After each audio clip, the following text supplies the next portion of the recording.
গণতন্ত্র ছাড়া বাংলাদেশের মুক্তি বা সমৃদ্ধি সম্ভব নয় বলে মন্তব্য করেছেন জাতীয় সংসদের স্পিকার হাফিজ উদ্দিন আহমেদ। বৃহস্পতিবার ভোলা সার্কিট হাউসে সাংবাদিকদের সঙ্গে তিনি বলেন, নিরপেক্ষ নির্বাচনের মাধ্যমে গঠিত সংসদ দেশকে এগিয়ে নিতে সক্ষম হবে। রাজনীতির প্রতি মানুষের আগ্রহ বেড়েছে উল্লেখ করে স্পিকার আরও বলেন, স্বৈর শাসনের বিরুদ্ধে ছাত্র যুবকদের আন্দোলন গণতন্ত্র পুনঃপ্রতিষ্ঠায় গুরুত্বপূর্ণ ভূমিকা রেখেছে।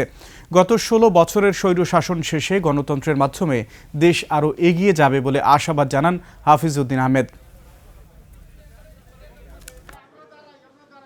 এই রাজনৈতিক আগ্রহের কারণে অনেক সময় এই বাংলাদেশটা স্বাধীন হয়েছে রাজনীতির আগ্রহের কারণে।